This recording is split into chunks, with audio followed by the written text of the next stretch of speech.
Alright, good evening, Earth. This is Adam Sturch broadcasting from the Mushroom Mansion, Taos, New Mexico, working on oil painting Contact. Alright, tonight I'm going to drop in some limbs so our Stellar J isn't sitting in midair. We're going to have a big limb right here, firstly, and then some smaller limbs branching out. And then I'm going to begin developing the fire ants in the composition. Alright, they are going to be pouring out of this pinkish woman here, sort of like a dress pattern, and then pouring out onto the ground, surrounding and climbing up on the legs of the purple figure on the right. So yeah, I mixed up some scarlet red and then a bit of Payne's gray with some burnt sienna and some other kind of red, and a little alizarin crimson. Oh, so here we go. And I should mention to anyone who's following my YouTube as well as my Facebook, for the past 10 years, or longer than that now, I've been working on that Facebook page, developing it, making contacts, building a biography, and adding to the albums. Every time I finish a new work, I create a new album. It's not only my only outlet, viable venue to sell art, as presently the gallery I have going in the summertime isn't drawing very many people. A few this summer, and thank you to those who were around and who did purchase artwork this summer. It's great. So better than the 2 years previous. So I can't and won't knock it, but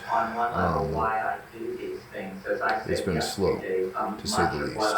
And Facebook has been the most prominent mode of sales for my artwork. And they've just completely disabled my account. Not only suspended it, but disabled it completely. For no reason whatsoever, no option for appeal, nothing at all that can be done. And it had been going downhill since the first Trump administration. Honestly, I'd spent just as much time blocked as I have posting and fighting trolls and NFT scams, and they pretty much destroyed the entire social media art market with their NFT scams and art con artists. So it looks like I'm down to a new Instagram account, which I was able to start after having it disabled also, and only been able to successfully appeal it to keep it going. And I did start another Facebook account with a different email. It was also immediately disabled without appeal and deleted. So I'm off Facebook. Anyway, the start of that rant was that we were going downhill since the first Trump administration. Spent more time blocked than posting. And every time you turn around on Facebook, there's another NFT con or a scam artist of some kind. And that's all it's turned into. So now that we've got the king of scams sitting in the fucking White House, it looks like it's completely kaput. At least it is for me.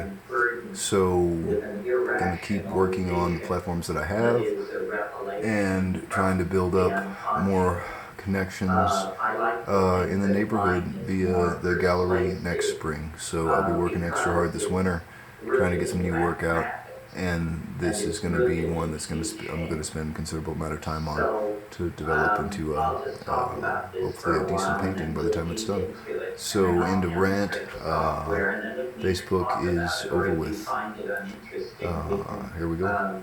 Get back to the surface and square away your issues in some of these other areas.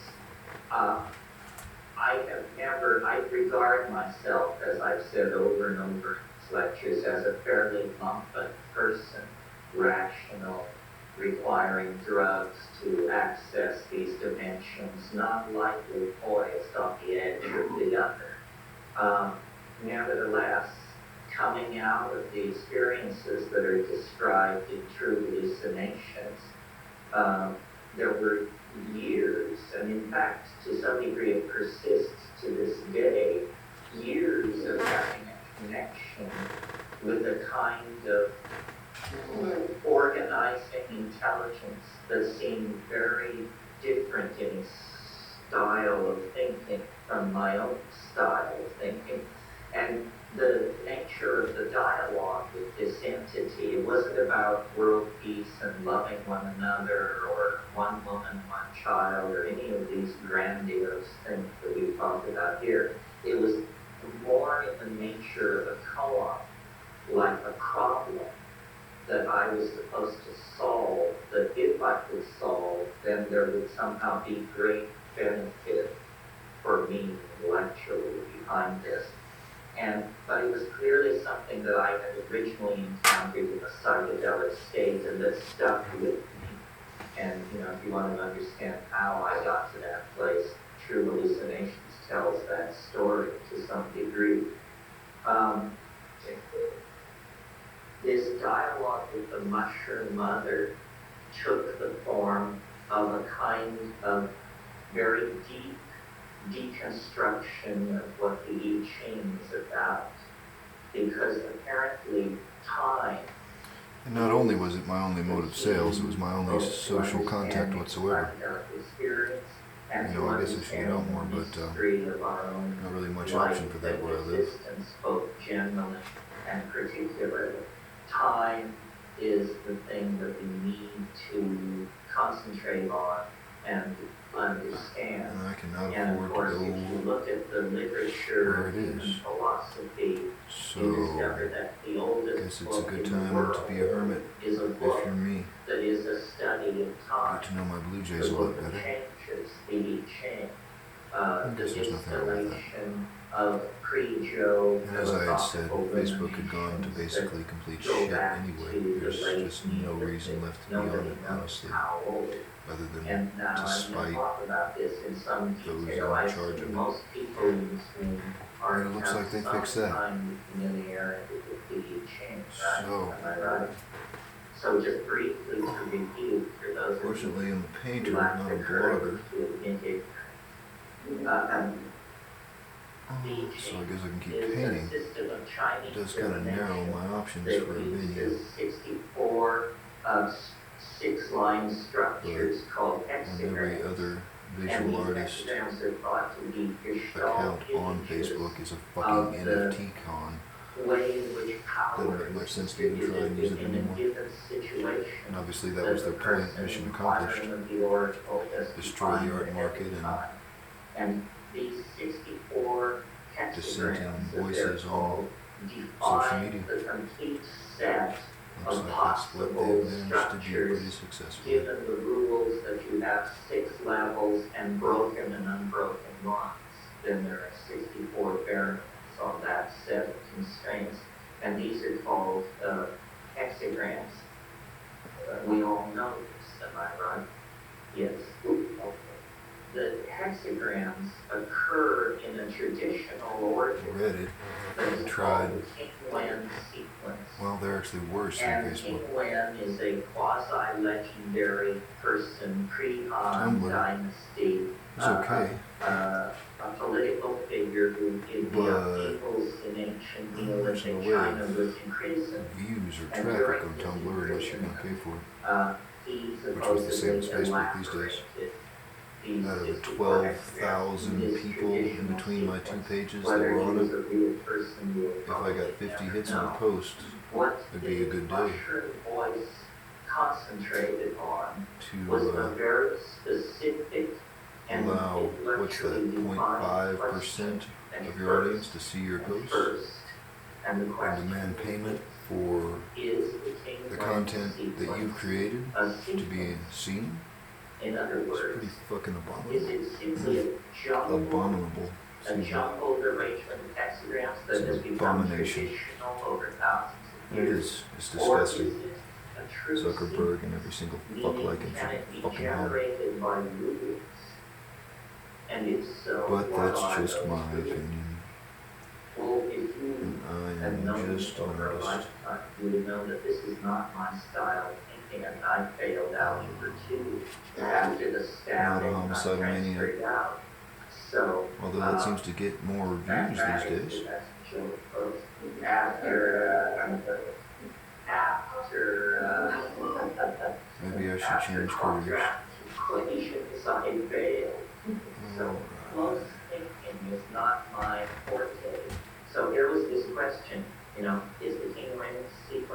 That's not there bad. is a I kind of like the chaotic sparse jumble. branches. What are the rules which I generate make a few smaller So, ones. I sat down with my keychain and wasn't it open. So I want to leave a lot of room for the leaves. Immediately, maybe 10 minutes, I grasped that the king So those are going to be involved. is not 64 hexagrams. It's 32 pairs of hexagrams because the second member of each pair is the first turned upside down. Cloud. Good. Nothing to it. An absolute shock over this, trying to figure it out all fucking day long. That's absurd. The question now is, what is the ordering principle which governs these 32 pairs of hexagrams? Feeling of utter isolation and hopelessness, but that's been ever present since I was fucking born. And finally the voice Or at least as long as I can remember. Look at the first And order. it's just a nasty trigger to have been on the social outlet that you What have was the first order? get yanked out from under you for no fucking And reason. the number of lines that So, change as you move from one hexagram thanks to Gabor Mate and Idle on the Kid, we're working through it. So, I said, But it's not much fun. okay, we'll look at the first order. There's that Bob Ross quote. So now, as you probably know, the Waiting first on the good hexagram times now. created 6 solid lines. The second Don't look hexagram like any are is left. the receptive 6 broken lines. What is the first order difference? 6, right. All I did was say that the first rule is that they occur in pairs where the second member of the pair is Oh, the better luck first next time. inverted. But if As inverted, Bob Ross the would say. first one Ron causes Ross no would say, change, not Bob Ross. as Same would occur difference. in 8 cases, then all lines change. That's very logical and intuitive and clear, I think, and you meet that first exception in the first pair. The first hexagram is 6 unbroken lines. Obviously, inverting it makes no difference, so you invoke the second rule. If inversion makes no difference, all lines change, right? Okay, so I looked at the first order of difference. Now, the first order of difference logically can be 1, 2, 3, 4, 5, or 6. When you actually look at what it is in King sequence, the first thing you notice is that there are no bonds. This is an artificiality. This is the thumbprint of human intent. Because when you program a computer to arrange these hexagrams randomly and to chart the first order difference values of 5 are very common. There is nothing in principle to exclude them, but for some reason they were excluded from King sequence. The other thing I noticed was that the ratio of odd to even values of the first order difference came out to be exactly 3 to 1, 3 even to 1 off. This again is the thumbprint of human intent. Randomly arranged sequences don't have this property. So I didn't know what this meant. It just seemed like, yes, maybe we were becoming sinologists and exploring the construction principles in a forgotten Chinese oracle. But then it suggested to me that I make a graph of the first order difference. So I made a graph, 64 points down, 6 points across, graph the first order difference. 6, 2, 4, 3, 1, 6, 1, 3, etc. When I made this graph and looked at it, it appeared rather stochastic, meaning it appeared random. No pattern of order jumped out until I noticed something very interesting, which was that the first 3 data points were a mirror image of the last 3 data points. Now what this means is if we were to take a copy of this wave and rotate it 180 degrees in the plane, which is how mathematicians say turn it upside down. If we were to rotate it 180 degrees in the plane, it would slide into itself with a perfect fit at the beginning and at the end, but nowhere in between. This is highly improbable. This is definitely someone sat up nights trying to make this happen, and there were many trials and errors before they got it. So I thought, look how strange. And here we have, what we now have is a structure, 64 hexagrams running this way, and 64 hexagrams running backward. And they arrange themselves in pairs such that they add to 64. 63 and 1, 62 and 2, 61 and 3, 60 and 4. You understand? Yes. So I thought, Okay. what a strange thing to watch here. We've taken the entire sequence of the I Ching, run it backwards against itself, and discovered All right, let's throw some creates heads. a natural topological closure.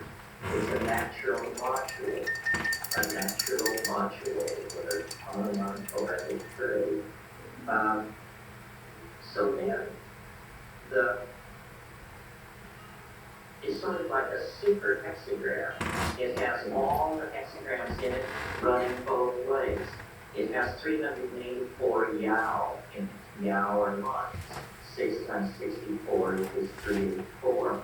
And then the teaching voice said, take this module and use it as the lowest level of a larger module hierarchy based on I Ching. In other words, take this module and treat it as a line in a hexagon. Okay, so I drew this little structure with this closure, and then I made 6 copies of it, and I laid them into it on my bedroom floor. What my friends were thinking about during this period is another story that I was giving you. So I laid 6 of these structures in and said, these are like the 6 lines of a hexagram. And then the voice said, yes, but a hexagram is more than 6 lines. A hexagram is 2 trigrams. The learning curve here is steep, but very. So I took my little structure, my little module, and I blew it up by a power of 3. And over the 6, I laid 2 more, generated from the same origin point, but proportionately 3 times larger. You understand? Yes. So then I looked at this, and then the voice said, but a hexagram is more than 6 lines, and more than 2 trigrams. A hexagram has a unitary wholeness that is hexagrammatic. So, okay. So I made a very big version of my little module, and over the 6 and over the 2, I laid this higher level, the big 1. So now what I have is a 3-level structure with 1 module on the top, 2 modules in the middle, and 6 modules on the bottom. And I drew this thing with a photograph, with a very not in the confines of my smoky room.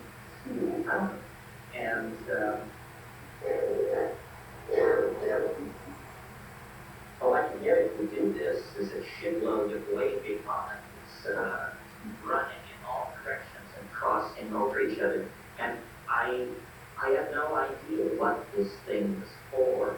And the voice assured me that this was somehow a Gestalt symbol of time. And so I began meditating and thinking about this and looking at the numerology of the structure. Well, remember that I mentioned that it had 384 yao, 384 lines, which are the 6 times 64 number. This is an interesting number, 384, because it turns out to be within a fraction of a day, 13 lunations. Lunations are 29 point something days, and 13 of them are 383.89 days. So I said, 13 lunations. This thing is a calendar of some sort. It's a lunar calendar. It must have been developed somewhere in southern China where seasonality wasn't so important because it would precess 19 days against the solar year, like the 365 days. But it would keep perfect lunar time. You know, with an error that would accumulate to about 1 day every 100 years or something very good for a meaningful calendar. But then the voice said, yes, but there's more.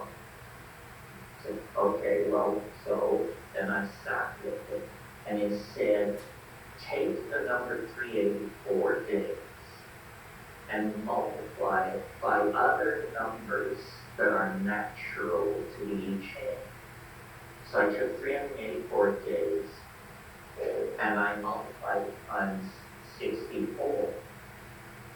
And I discovered that this is 67 years, 104.25 days. All right, this thing. And I noticed that is 6 sunspot cycles of 11 years, assigning 1 sunspot cycle to each line in the hexagram. I also, in researching sunspot cycles, I discovered that there is not only an 11-year sunspot cycle, there is also a 33-year major sunspot cycle, which would naturally fall to each trigram. And I then learned that the ancient Chinese were the first people in the world to observe sunspots. They were observing sunspots through smoked pieces of obsidian AD 1500, BC 1500. Interesting. So then I went further. I took the number 67 years, 104.25 days, and I multiplied it by 64. And I got 4,306 years, a period of time that effectively assigns 1 trigram to each zodiacal age of 2,200 years. And again, I learned that the ancient Chinese were the first people to notice the precession equinox, which is a very large 26,000 year cycle that repeats itself. So I thought, this is very far out. Now notice that all of these phenomena that are being coordinated by this set of resonant numbers are naked eye phenomena, lunations, sunspots, and the precession of the equinox. This can all be observed with the naked eye. We're not hypothesizing some advanced technology. We're just hypothesizing advanced conscious thinking about mathematical problems. So, this is obscure. I thought maybe I could publish an article in Sky and Telescope or Archaeology or something ancient linked to ancient Neolithic resonance calendar, not the sort of thing you move your chair in most cases. But I had the very strong conviction, and I looked at this wavy structure, this 3-level structure that I described to you, the very strong conviction that somehow this was very important, that it was, that I had not gone far enough, and that this was somehow a picture of time. And I began to think that time, and I began to try and understand it the way the ancient Chinese understood it, the way the people who created and inherited Qing understood it. And I came by reading a lot of Chinese philosophy in translation to see that the Chinese have a completely different view of time from the Western thing. And I want to now make a little caesura here and background you in this. Alright, that's probably going to be tricky to see Scientific view what I'm doing there. So how about we reorient the camera down to this area. Essentially, time is simply what you have in order that things can happen. You know, it's a featureless, abstract, mathematical connection. It's not a thing in the world. It's an idea. This building ants out of tiny little blobs of red paint. I'll go back and detail them all, or at least the foreground ones much more. But right now I'm just kind of blocking them in. So got a few, and as I said, they're going to be sort of, her dress will sort of be more densely packed with ants until it almost is a consistent mesh of little ant blobs towards the top of it.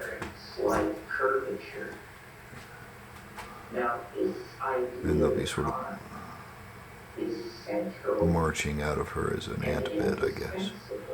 Alright, so I think that's okay for zoom. There, that'd be okay. Oh wait, we're almost out of time. Okay, take two, coming up. And take two. Assumption / belief that the time in the experiment is performed is irrelevant. You understand what I mean? So that when somebody says the speed of light is X, they cannot add on Tuesdays and Thursdays, but on Monday, Tuesday. In other words, experimental data is assumed to be time dependent.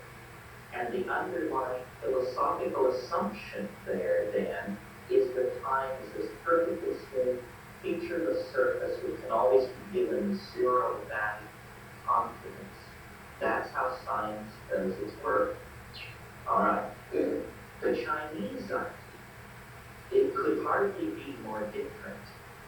The Chinese idea is closer to our notion of how matter works. The scientific idea about matter developed in the West is that matter is made up of elements, and these elements at a certain level of energy are irreducible. They cannot be changed into each other. We now know that at the nuclear level they can be changed into each other. But at the level of ordinary chemical process, elements are fundamental.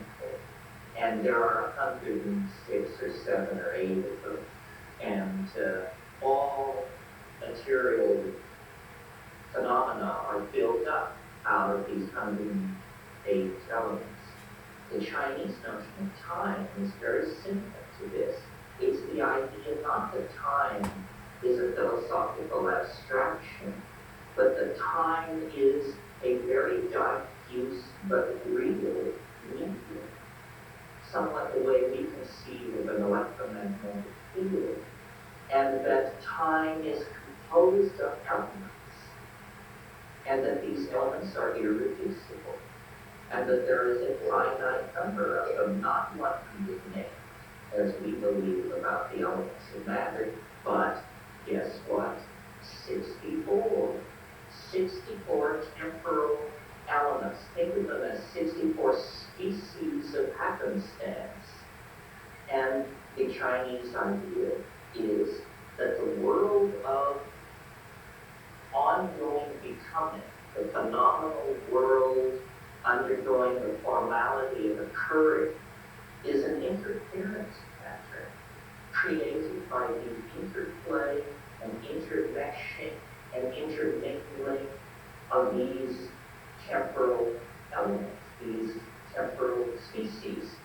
So that then the theory of the I Ching is it's sort of like sticking a dipstick into an engine to see the level of the oil.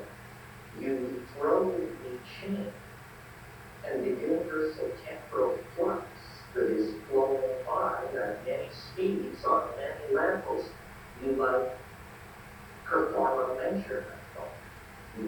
average, as it were, and you discover, hexagram 49 changing to 13 or whatever it is. It's It's a a decent gestalt size. Maybe the readout foreground of almost the immediate situation in the foreground temporal ants would flux. be a little larger. Let's make one just for a So, scale it up there.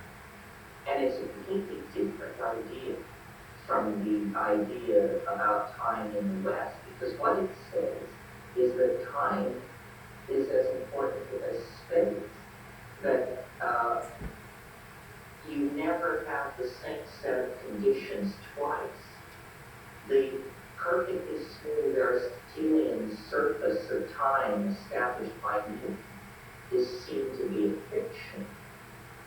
And now notice that Western science began with Aristotelian objects, perfect circles, perfect cubes, and the Copernican revolution in astronomy is essentially the getting rid of perfect circles in the Ptolemaic system, one by one.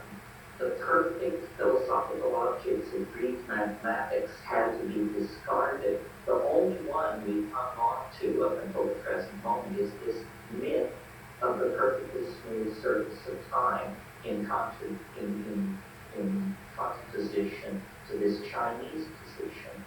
Now, think about your own experience. What we experience is much more like what the Chinese say time is like. We experience surges of connection and coincidence, and then dry spells. We experience waves of synchronicity, and everything seems to go right, then everything seems to go wrong. We don't seem to be living on a perfectly flat, probabilistic plane. We seem to be living in a kind of heaving ocean of synchronicity and probability and uncertainty and so forth and so on. Okay, close paragraph. Back to the rack. This three-level thing that I had created, I had a very strong intuition that it was describing this ebb and flow that I'm talking about. And I could have used Taoist terminology. I could have called it the Tao way or something like that. But I wanted to anchor it in a metaphysics that I knew was mathematically secure. So I adopted the vocabulary of Alfred North Whitehead, who I think is one of the great neglected geniuses of the 20th century. And throw away your Sanskrit dictionaries, folks. It was all done in good Oxfordian English by Whitehead. And in a book called Process and Reality, which was his masterpiece, he develops at great length the concept of novelty and the idea that the universe is an ebb and flow of novelty, that the way to think of reality is as a kind of dynamic tension between two forces, which I've adapted from my head, and then following suggestion of Rupert Sheldrake's, I've called these two forces habit and novelty. And habit and novelty are locked in eternal dynamic tension. Every time there's a surge of novelty, it's eventually quenched and halted by a reversion to habit.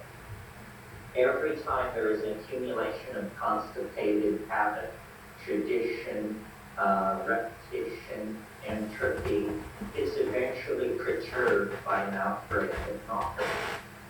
And this happens on every time scale. It happens on a scale of billions of years. It happens on a scale of microseconds. Habit, novelty, but, and here's the big it is in fact not an eternal struggle, because over eons of time, novelty is winning. Novelty is winning. Novelty builds upon previously established foundations of novelty. Now, previously in Greek, and I've used the word complexity because I hadn't explained this term, but can you see how it works? Is that upon the atoms, which are novel when they first appear, come the molecules, a new form of novelty. Upon the rules of molecular construction can build long-chain polymers, a deeper emergence into novelty. Upon those long-chain polymers can be built self-replicating molecules like DNA that are the basis for life, deeper descent into novelty. Upon DNA can be built complex membranes, multicellular animals, life as we know it, deeper advance into novelty, and upon the platform of organic life rises the platform of higher mammalian organization, and upon the platform of higher mammalian organization arises the platform of self-reflecting primate consciousness, and upon that platform is built an electronic globe-girdling civilization that can hurl instruments outside the solar system and measure the temperatures of distant stars. Novelty is winning. Now, one more thing to notice about this, each stage of advance into novelty happens faster than the stage which preceded it. This is not a curve like this into novelty, or like this, steeply descending into novelty. It's a curve like this. It's a spiral, where each turn of the spiral happens at a rate of collapse 1/64 that of the length of the previous spiral. And these are the things which were whispered to me by this disembodied voice during this period of time when my friends were holding meetings about whether it should be the tranquilizing dart or physical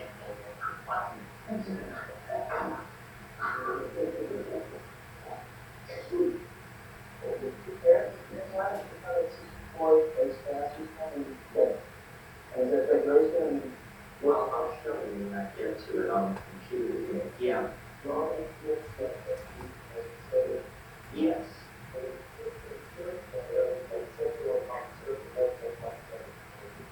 The involution spiral is going faster and faster toward an omega point. Okay. Now, if you haven't understood anything so far, it's all right, because as you'll see. So I had all these convictions about time and all these ideas, and I was just abuzz with it. I mean, I was frightened. People, I could hold people prisoner for 16 hours at a stretch. I didn't sleep often. I would hold forth. I mean, I was not publicly presentable. It's taken this long to get it dialed down to a user-friendly piece of entertainment rather than a burning my hysterical brain.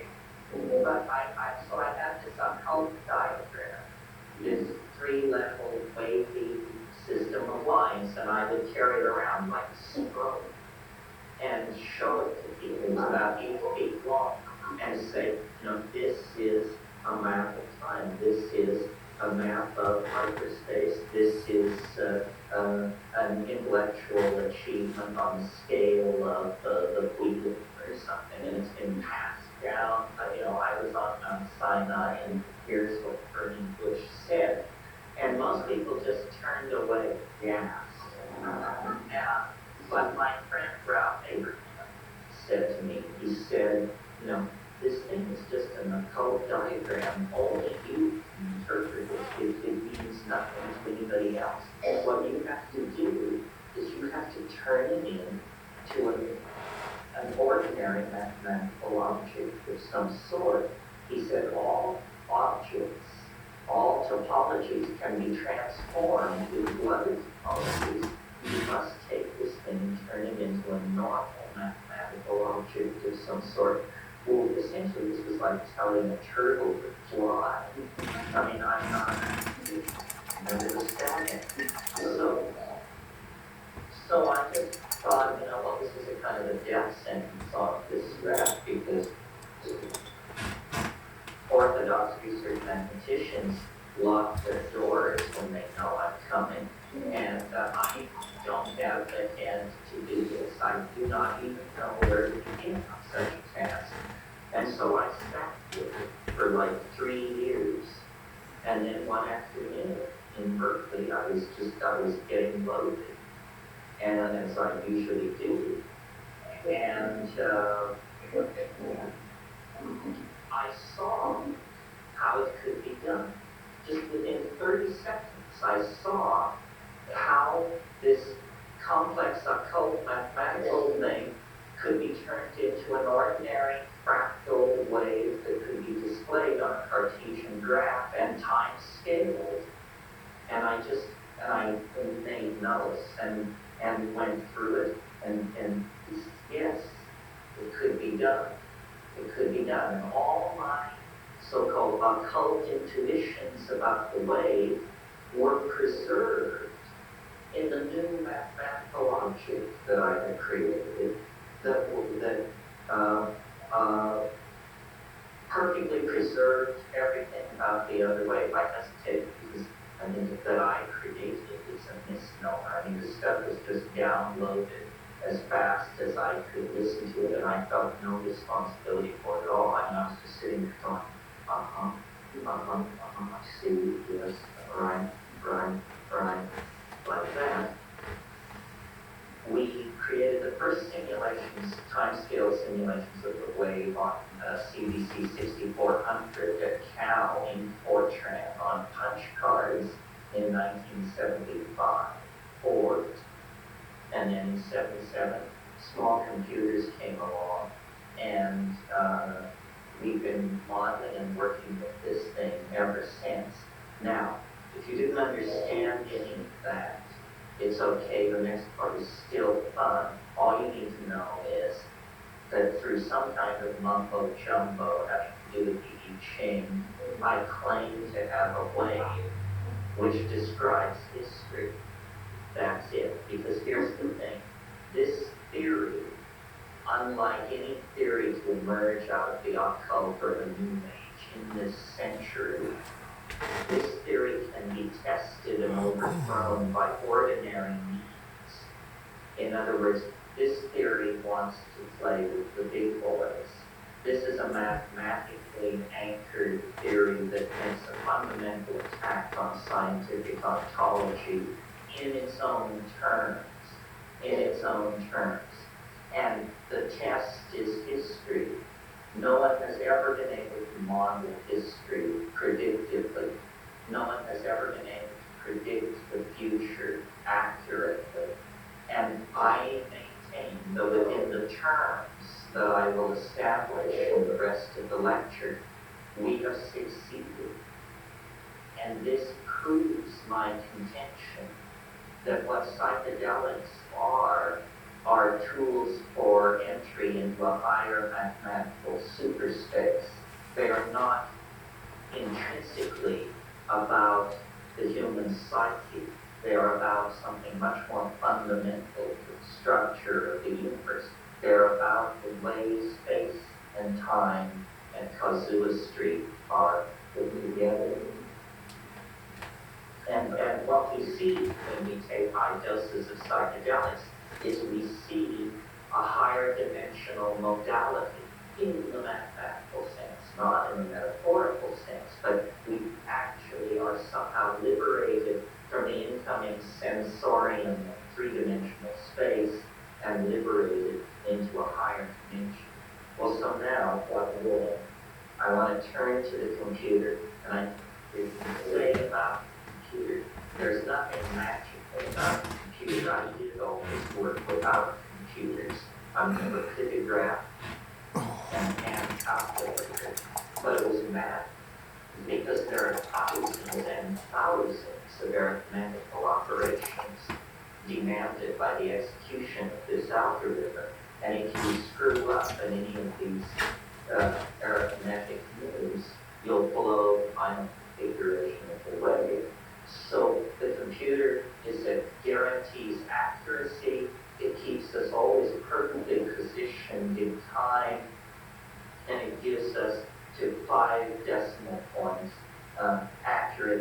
resolution of this mathematical object.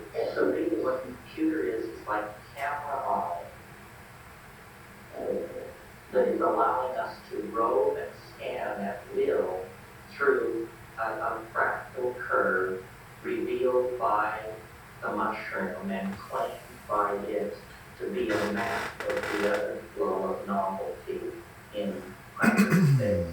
Now that would be challenging. Alright, and I'll go back and detail them all, but I'm just going to blob in the shapes for where the ants are going to be positioned. I'll go shade the abdomens and get everything all modeled and more interesting looking. But for the moment, I just kind of need blobs for placement. And it's starting to taper off into the density of the dress quite decently. So I might call that for the moment. It's been a stressful day. Figured I'd be able to get Facebook back, but it looks like it is officially closed. I gotta fucking unwind and get some sleep and get a try it tomorrow. Get some errands to run tomorrow, but have a session going tomorrow evening, hopefully, after doing some firewood, perhaps. Brush, clean the teeth. We'll The wrap this 20th session up for a century moment. represents a further quickening this process of the ingression of novelty.